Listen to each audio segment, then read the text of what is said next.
The Zalari fleet moved through space like deadly shadows. Commander Vextal stood on the bridge of his flagship, the Crimson Talon, watching the stars through the large viewing window. His 6 eyes focused on the scanner readings that showed something interesting ahead. "Commander," his sensor officer called out, "we have detected a small vessel entering the Kepler 442 system. It appears to be human." Vextal's 4 arms moved across his control panel. The Zalari had been watching the humans for months now. These new creatures had appeared in the galaxy only recently, but they were spreading fast. Too fast for the Zalari Empire's comfort. "Show me," Vextal ordered. The main screen lit up with an image of a human ship. It was smaller than most Zalari vessels, with a simple design that looked almost primitive. The hull was gray metal with some markings that read UHS Dakota on the side. "It's alone," noted his tactical officer. "No escort ships, no support fleet." Vextal nodded slowly. This was perfect. The Zalari High Command wanted to know more about human military strength.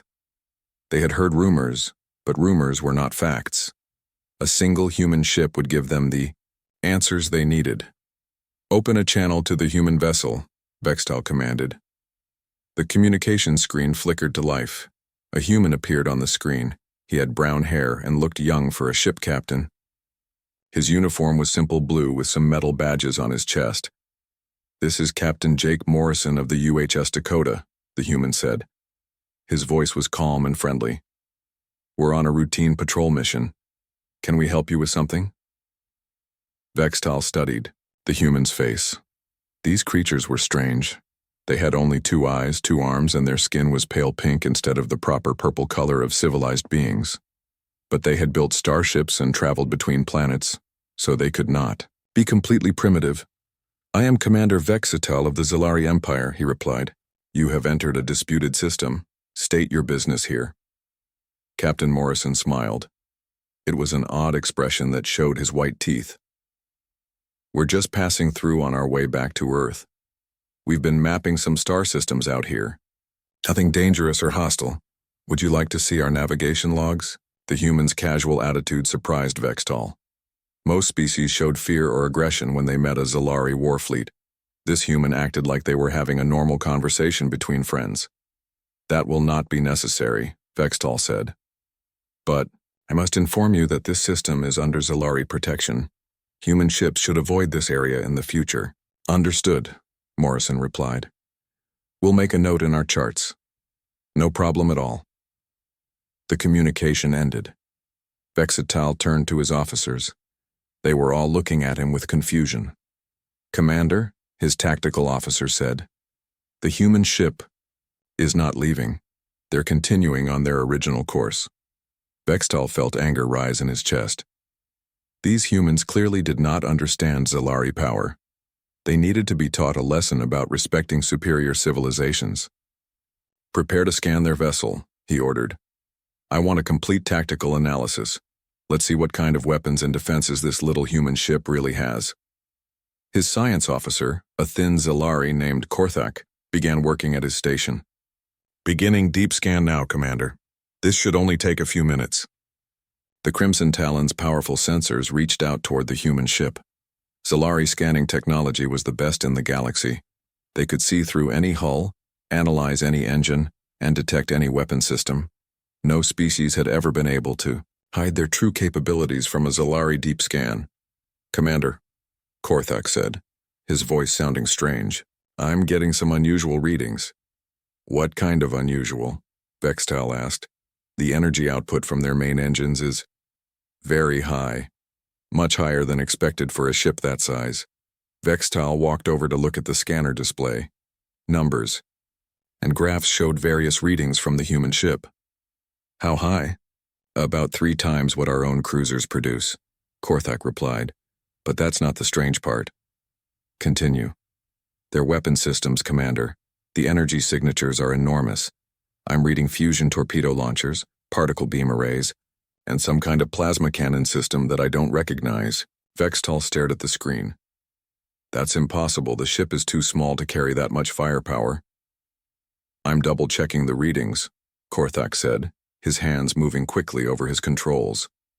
"Commander, according to these scans, that human ship could destroy our entire fleet." A cold feeling spread through Vextal's body. "Run the scan again, check for errors." "I've run it 4 times, the results are the same. That vessel has more firepower than our Dreadnought-class ships." The bridge fell silent.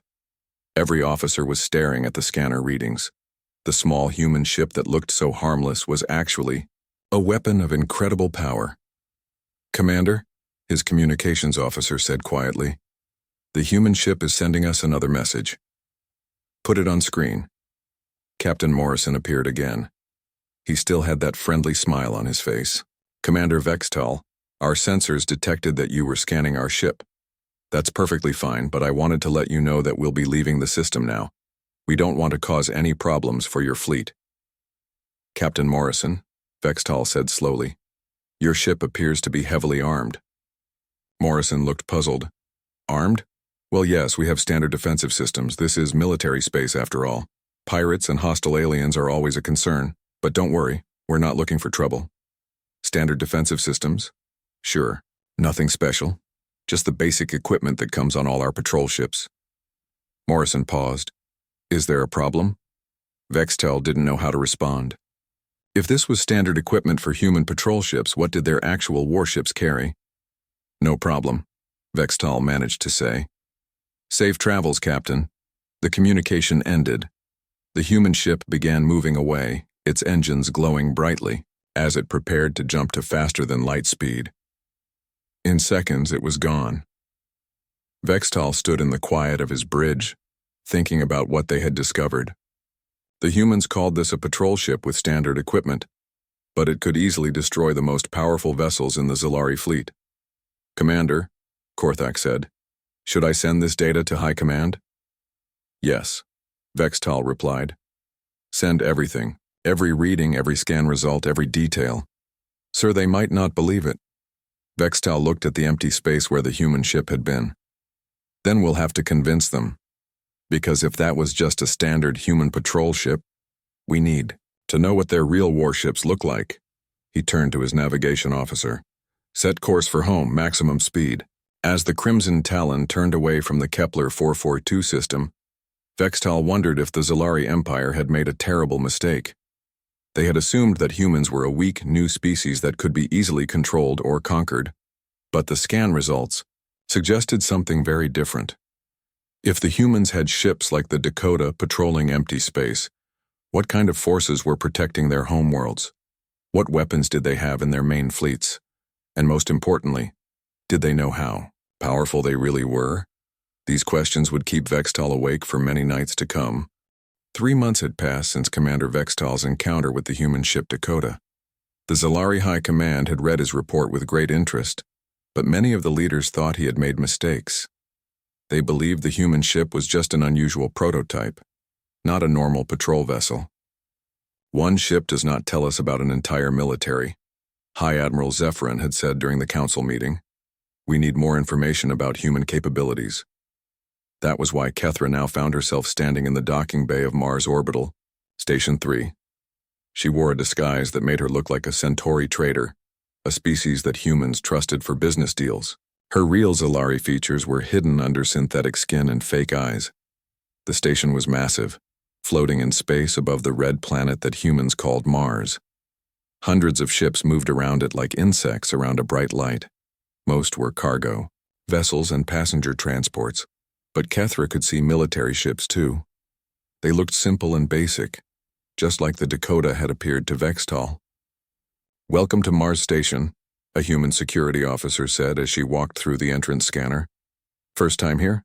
"Yes," Kethra replied, trying to make her voice sound friendly like humans did. "I'm here to discuss trade agreements with your shipbuilding companies." "Great. You'll want to talk to the commercial dock supervisors then. Dock 7 is where most of the trade meetings happen." Kethra thanked the officer and walked deeper into the station. Her hidden scanner devices were already recording everything around her. The energy readings from the station itself were impressive. The humans had built something that could easily serve as a fortress, but they used it for building and repairing ships. She found Dock 7 after following the signs through several long corridors. The area was busy with workers moving cargo, containers and ship parts. A human woman with short black hair was standing near a computer terminal, checking numbers on a screen. "Excuse me," Kethra said, approaching the woman. "I'm looking for someone who can tell me about human ship construction. I represent a trading company that might want to buy some vessels." The woman looked up and smiled. "I'm Lisa Martinez, Doc. Supervisor here. What kind of ships are you interested in?" "Military vessels, if possible. My company provides security services, so we need ships with good weapons and defenses." Lisa nodded. "We don't sell our military ships to outside species, but I can show you some of the civilian models that have defense capabilities. Follow me." They walked through the dock area, passing several ships that were being repaired or upgraded. Kethra's hidden scanners were working constantly, recording energy signatures and weapon readings from every vessel they passed.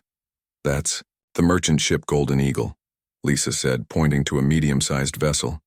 "It has basic defensive systems, plasma shields, some laser turrets, nothing too fancy." Kethra's scanner readings showed that the basic defensive systems were more powerful than the main weapons on most Zalari cruisers. She tried to keep her expression calm. "What about those ships over there?" she asked, pointing to some smaller vessels that had military markings. "Oh, those are just destroyers from the Third Fleet," Lisa replied casually. "They're here for routine maintenance, engine overhauls, weapon system updates, that sort of thing." They walked closer to the military ships. A human man in a blue uniform was talking to some workers near one of the vessels. He had gray hair and looked like he had been working with ships for many years. "Hey, Pete," Lisa called to him. "This is a trade representative who's interested in our ship designs. Can you tell her about the defensive capabilities on civilian vessels?" The man named Pete walked over to them. "Pete Collins, chief engineer," he said, shaking Kethra's hand. "Civilian ships, huh? Well, most of our cargo ships have fusion-powered shield generators and basic particle beam arrays. Standard stuff for merchant vessels." Kethra's scanner readings were going crazy. The basic weapons Pete described could destroy entire Zalari battle groups, and he was talking about cargo ships, not military vessels. "What about those destroyers?" she asked, trying to sound casual. "They must have much more powerful systems." Pete laughed. "Those old things? They're decent for patrol work, but they're not exactly top of the line anymore. Each one has maybe 30 fusion torpedo tubes, some plasma cannons, and standard defensive grids. Nothing compared to the newer ships." Kethra felt dizzy. 30 fusion torpedo tubes on a single destroyer? The entire Zalari Imperial fleet had maybe 50 fusion torpedoes total, and humans put 30 on one small ship. "The newer ships are better?" she managed to ask. "Oh, sure," Pete said. "The latest destroyer class has improved everything. Better engines, stronger shields, more weapon mounts, plus they're working on some new designs that should be ready next year." Lisa checked her tablet computer. "Speaking of new designs, isn't Admiral Blake supposed to visit next week? Something about reviewing the new heavy cruiser prototypes?" "That's right," Pete nodded. "The Admiral wants to see how the Montana class is coming along. Those ships are going to be impressive when they're finished." Kethra tried to ask more questions, but her mind was struggling to process what she was learning. The humans were building new classes of warships that were even more powerful than their current vessels, and their current ships were already far beyond anything the Zalari had. "If you'll excuse me," Pete said, "I need to check on the engine. Work for destroyer number 47. We're replacing its main fusion core today." He walked away toward one of the ships. Kethra watched as human workers used machines to lift a massive cylindrical object out of the ship's engine section. The energy readings from that single engine core were enormous. "Is that normal?" she asked Lisa. "Replacing entire fusion cores?" "Sure, it's routine maintenance," Lisa replied. "These ships work hard, so their engines need regular updates. We replace probably 5 or 6 cores every month just in this dock. 5 or 6 fusion cores every month. Each one more powerful than the main engines on Zalari dreadnoughts. And this was just one dock on one station. The humans had dozens of similar facilities throughout their space." "I should probably head back to my ship," Kethra said. "This has been very educational." No problem, Lisa said. If your company decides it wants to buy some civilian vessels, just contact our sales department. We're always happy to do business with peaceful species. Kethra walked back through the station corridors, her mind racing. The humans weren't hiding their military strength. They just didn't realize how powerful they were compared to other species. What they called routine maintenance involved technology that could revolutionize galactic warfare. As she boarded her disguised ship and prepared to leave Mars Station, Kethra began composing her report for Zalari High Command. How could she explain that human cargo ships carried weapons more powerful than Zalari battleships? How could she describe fusion cores that produced more energy than entire Zalari space stations? But the most frightening discovery was still to come. As her ship moved away from Mars, her long-range scanners detected something that made her blood freeze. A group of human ships was approaching the station. According to their identification signals, they were light patrol vessels, returning from training exercises. The energy readings from those ships were beyond anything she had recorded before. If these were light patrol vessels, what did human heavy warships look like?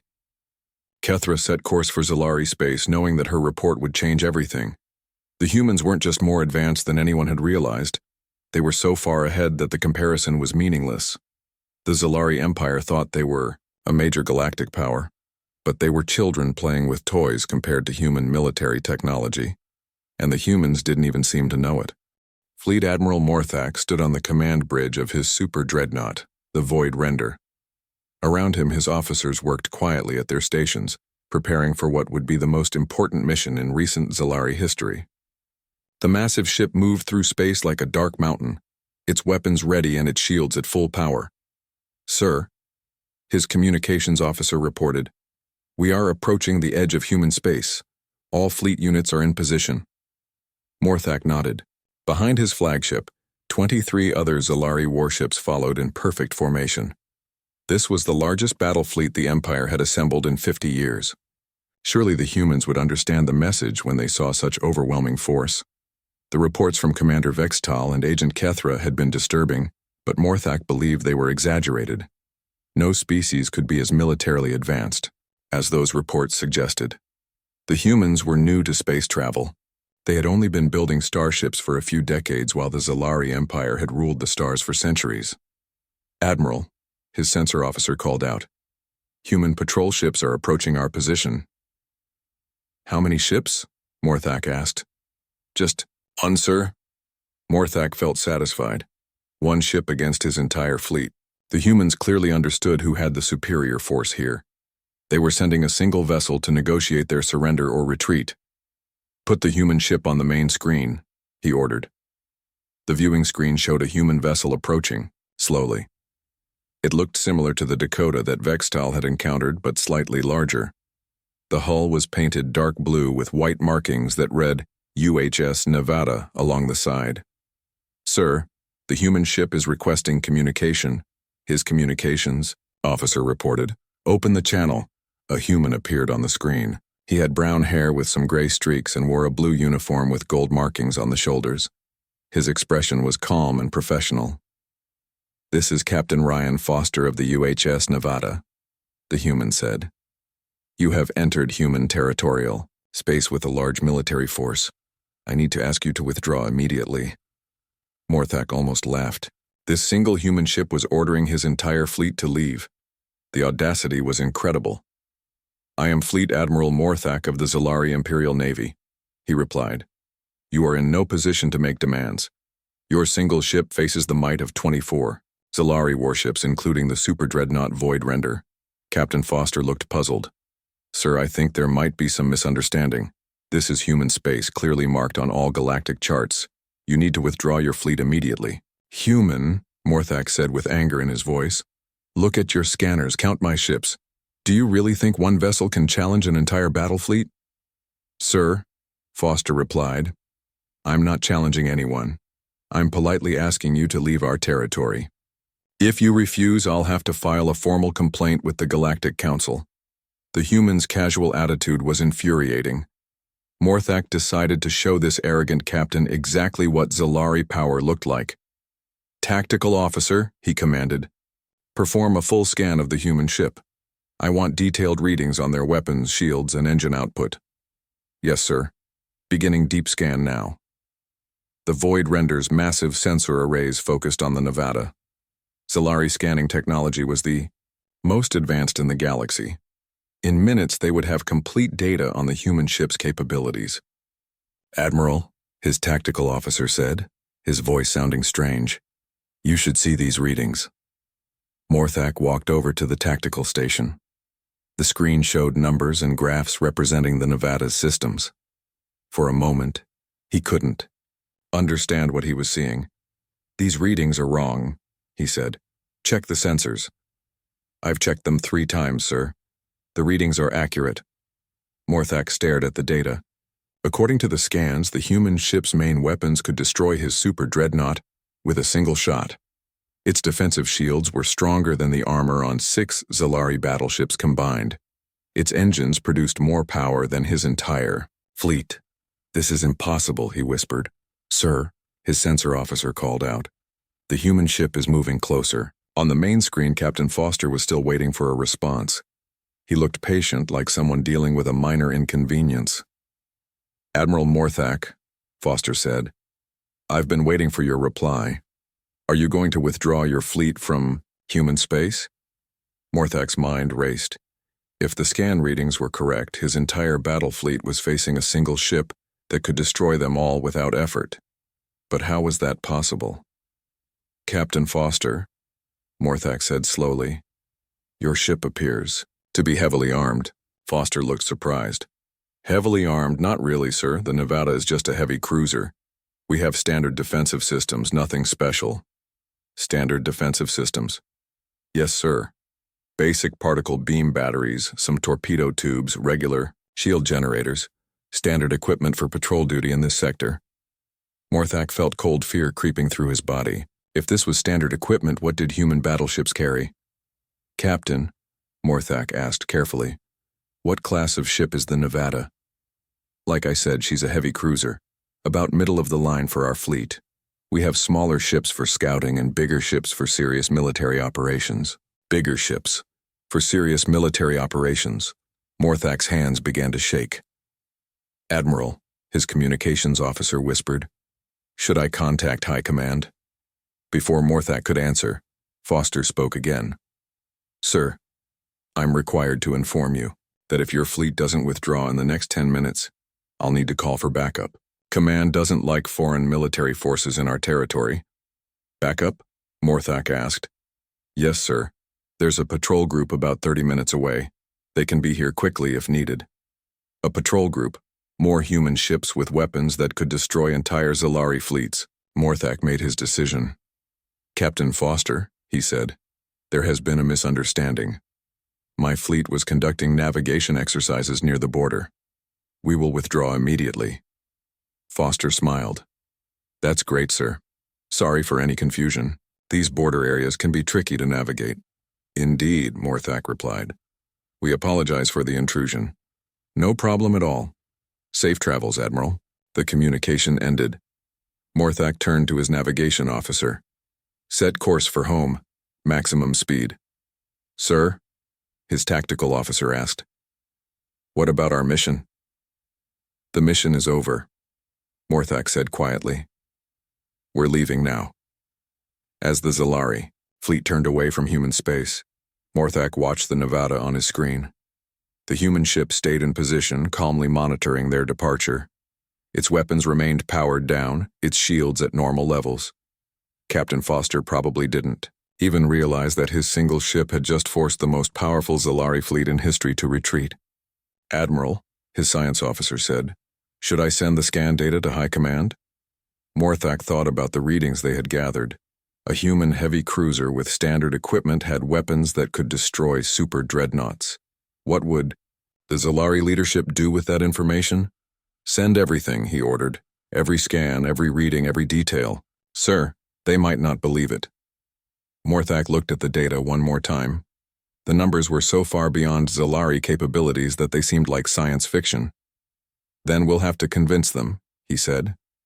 Because if the humans ever decide They want to expand their territory. Nothing in the galaxy will be able to stop them. The Void Render and its escort fleet jumped to faster-than-light speed, fleeing toward Zalari space. Behind them, the Nevada continued its patrol, unaware that it had just prevented a war simply by existing. Captain Ryan Foster sat in his command chair aboard the UHS Nevada, reviewing the encounter with the Zalari fleet. The aliens had seemed very nervous during their conversation, and Foster couldn't understand why. His ship was just a standard, heavy cruiser, nothing that should frighten an entire battle fleet.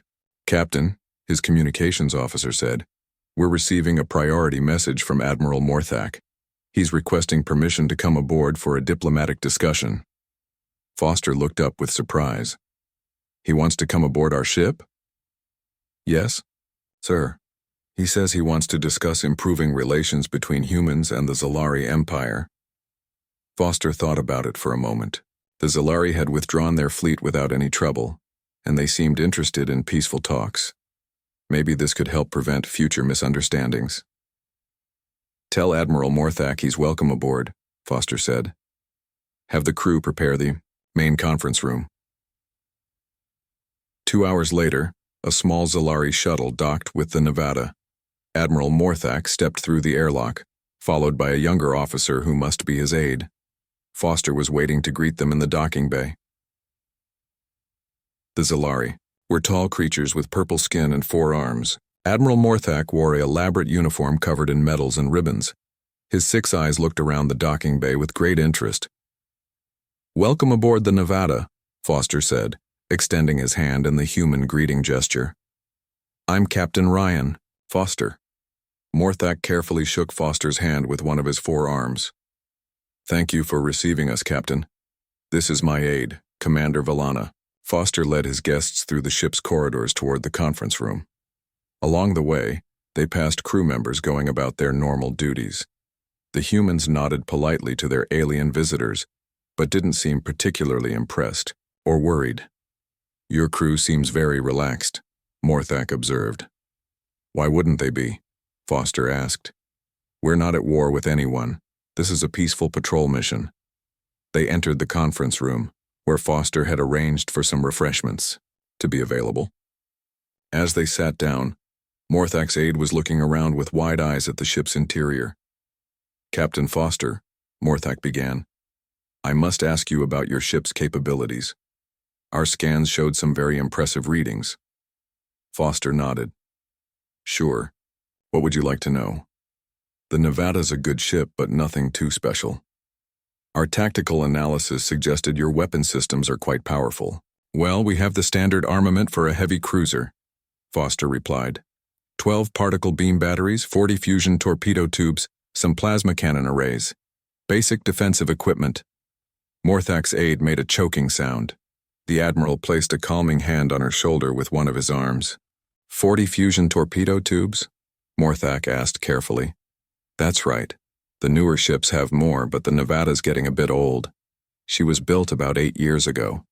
Commander Valana was staring at Foster like he had just claimed to own a moon. Morthak was trying to keep his expression calm, but Foster could see confusion in his 6 eyes. "Captain," Morthak said slowly, "you mentioned that newer ships have more weapons. What do you consider a heavily armed vessel?" Foster thought about it. "Well, the new Montana-class battleships are pretty impressive. They have maybe 200 torpedo tubes each, plus heavy plasma cannons and some of the new antimatter beam weapons. Those ships can really pack a punch." Both Zalari visitors had gone completely silent. Commander Valana was gripping the edge of the table with all 4 of her hands. "Are you feeling all right?" Foster asked with concern. "You both look a bit pale." "We're fine," Morthak managed to say. "Please, continue telling us about human military capabilities." Foster was happy to talk about his navy. "The thing is, we've always had to build our ships tough.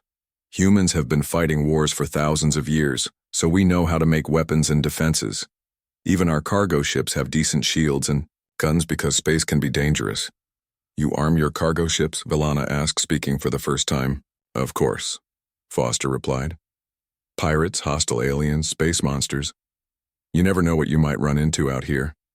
Most merchant vessels have at least basic plasma turrets and some torpedo tubes.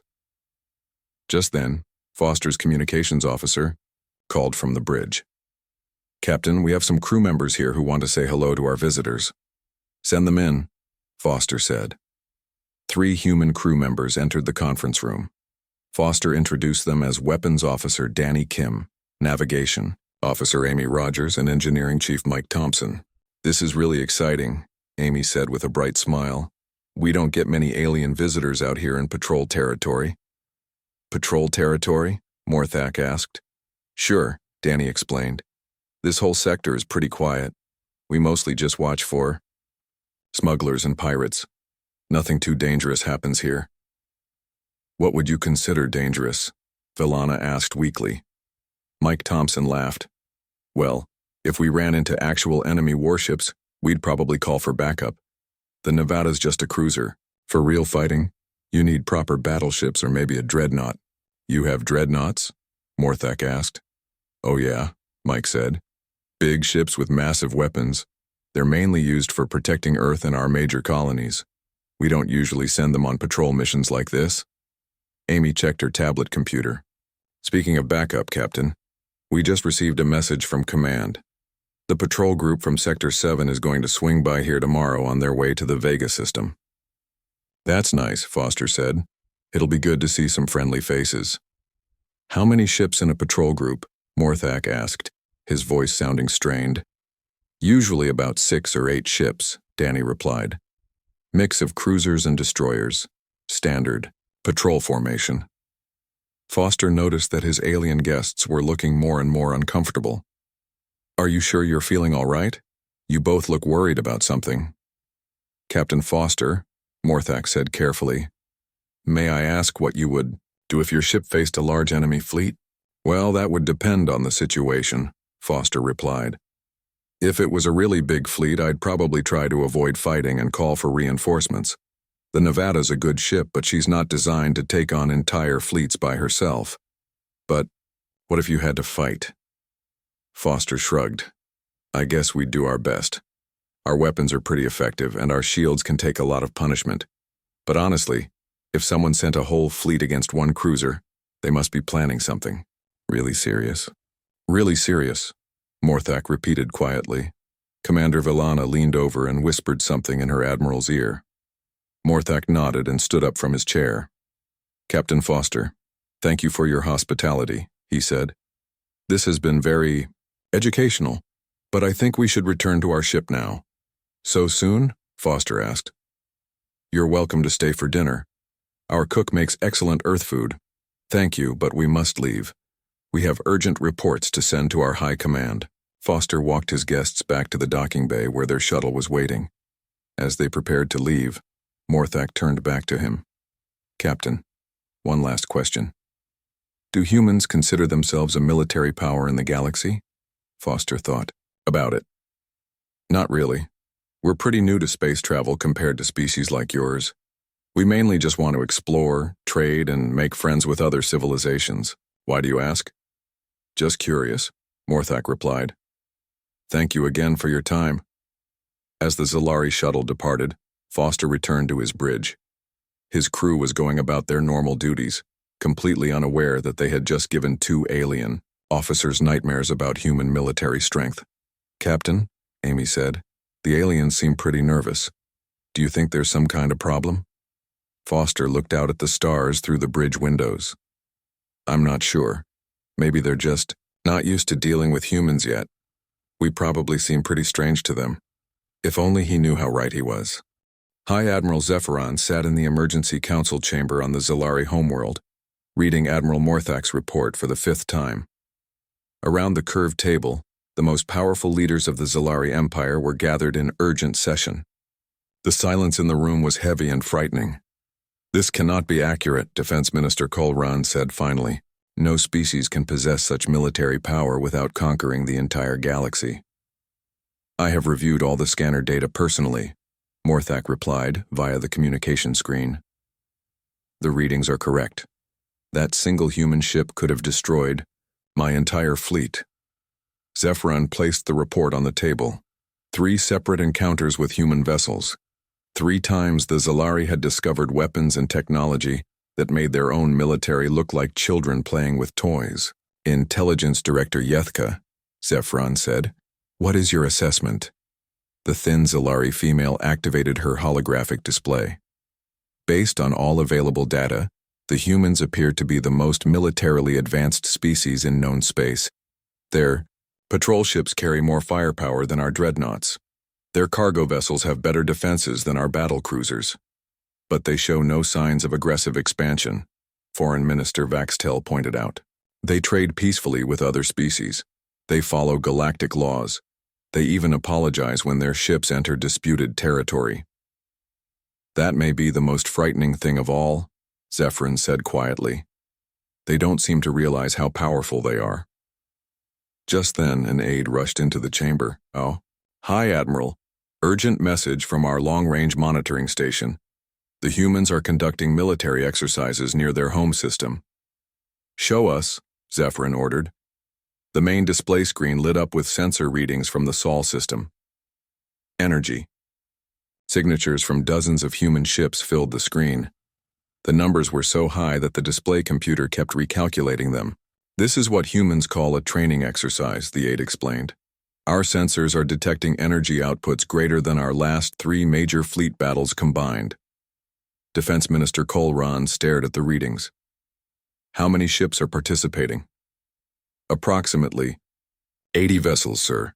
They appear to be practicing formation flying and weapons testing." 80 ships producing that much energy?"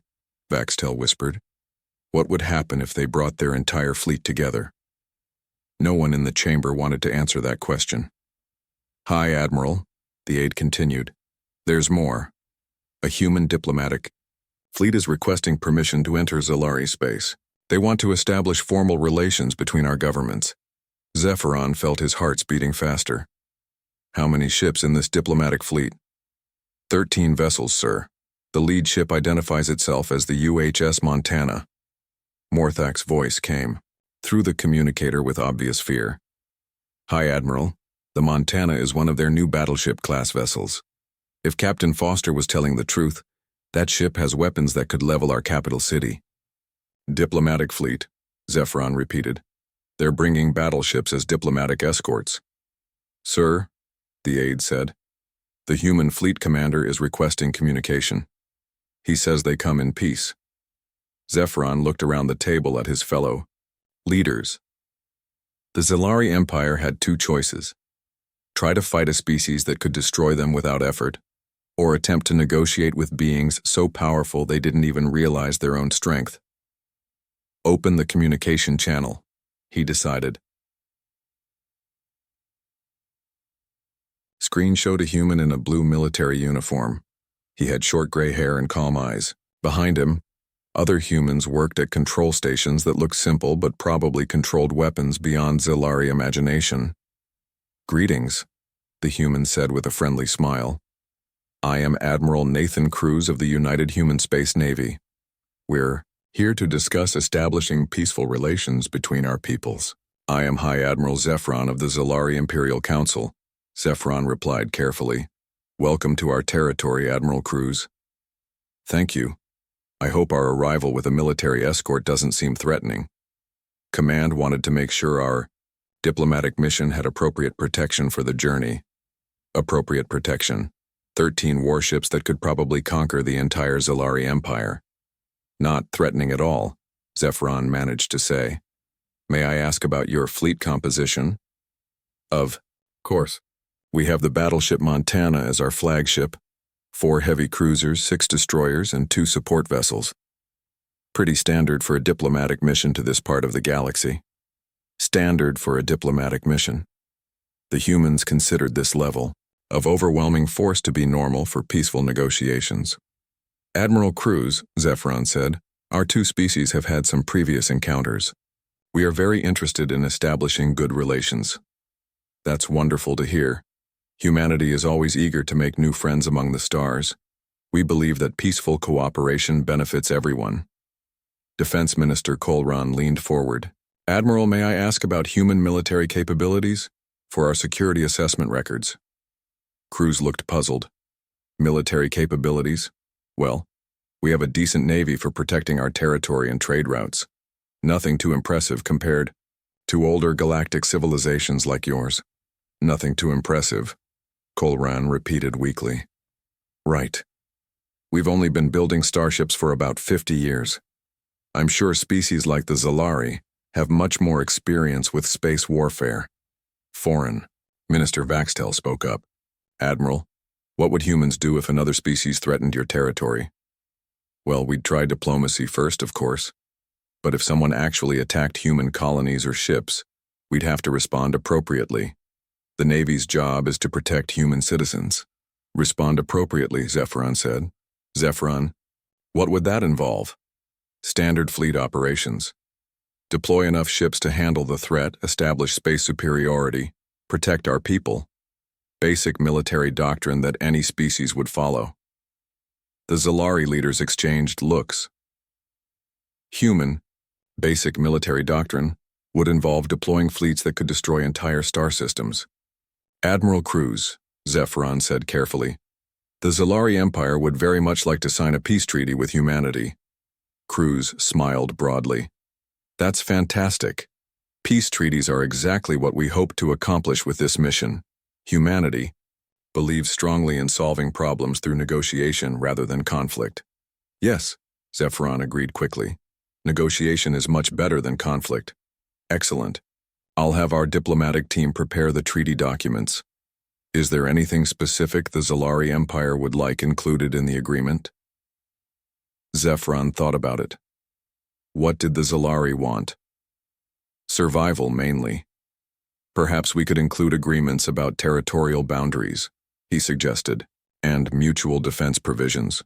Mutual defense sounds great, Cruz said enthusiastically. If anyone threatens Zalari space, humanity would be happy to help protect your people. The thought of human warships protecting Zalari territory was both comforting and terrifying. Comforting because no enemy could possibly challenge such power. Terrifying because it meant the Zalari Empire now depended entirely on human goodwill for its continued existence. Admiral, Vaxtel asked, does humanity have any territorial expansion plans? Expansion? Not really. We have plenty of empty planets to colonize within our current borders. No need to take territory from other species. No need. Because they could take anything they wanted if they changed their minds. That's very reassuring, Zephyron said. Great. I think this is going to be the beginning of a wonderful friendship between our peoples. Should we schedule a formal signing ceremony? Yes, Zephyron replied. The sooner, the better. As the communication ended, the Zalari leaders sat in stunned silence. They had just negotiated a peace treaty with a species that could conquer the galaxy, but chose not to because they were too nice. Hi, Admiral, Defense Minister Colran said finally. What do we do now? Zephyron looked at the energy readings, still showing on the display screen. Human ships conducting training exercises with enough firepower to destroy worlds. We become humanity's best friends, he said.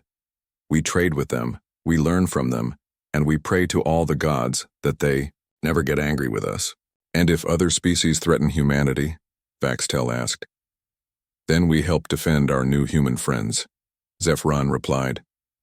Because if humanity ever decides they need to fight a real war, we want to be on their side. The Zalari Empire had just learned the most important lesson in galactic politics. When you meet a species that could destroy you without effort but chooses friendship instead, you make sure that friendship lasts forever.